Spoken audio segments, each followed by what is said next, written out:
Welcome to Hitesh and Danish creatives. ఈరోజు మనము మునక్కాయ రెసిపీ ఏ విధంగా తయారు చేసుకోవాలో చూద్దాం. మునక్కాయల కర్రీ, ముందుగా వేయించుకున్న పల్లీలు, అలాగే వేయించి పెట్టుకున్న కొబ్బరి, ఎండు కొబ్బరి, 3 యాలకులు, లవంగాలు 3,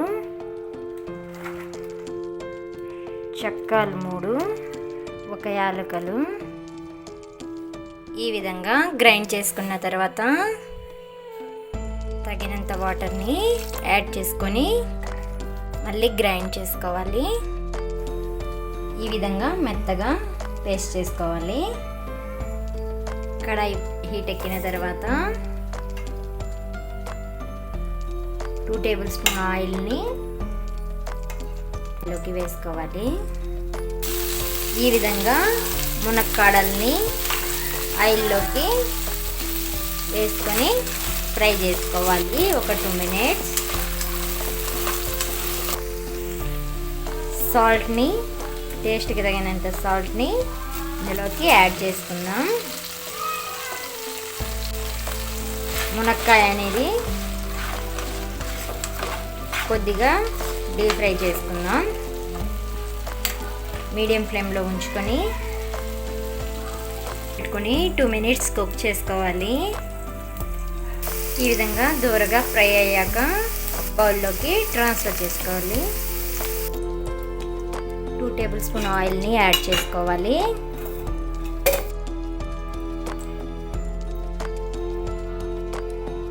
టేబుల్ స్పూన్ ఆయిల్ని యాడ్ చేసిన తర్వాత ఆవాలు ఇందులో యాడ్ చేసుకోవాలి. అలాగే కరివేపాకు చిటపటలాడిన తర్వాత ఎండుమిర్చి 2, తర్వాత ఆనియన్స్ని ఇందులోకి యాడ్ చేసుకోవాలి. వేసుకున్న తర్వాత ఇవి కూడా బ్రౌన్ కలర్లో వచ్చేంత వరకు వేయించుకోవాలి. ఇలా బ్రౌన్ కలర్లో వేగిన తర్వాత టేబుల్ స్పూన్ అల్లం వెల్లుల్లి పేస్ట్ని ఇందులో యాడ్ చేసుకోవాలి. పేస్ట్గా పచ్చివాసన వేయించుకోవాలి. పచ్చివాసన త్వరగా వేయించుకోవాలి. వాటర్ యాడ్ చేసిన తర్వాత మూత పెట్టి ఒక 5 మినిట్స్ కుక్ చేసుకోవాలి. ఇప్పుడు మూత ఓపెన్ చేసి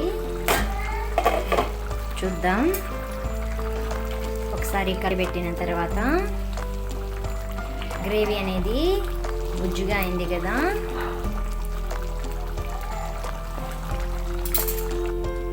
మూత పెట్టిన తర్వాత 2 మినిట్స్ మగ్గనిద్దాం.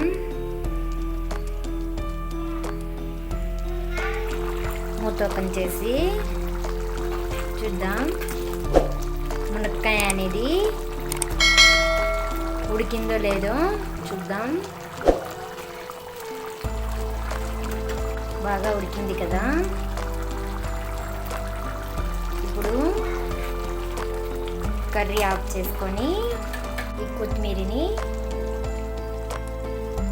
ఇలా చల్లుకోవాలి. కొత్తిమీర ఇలా చల్లిన తర్వాత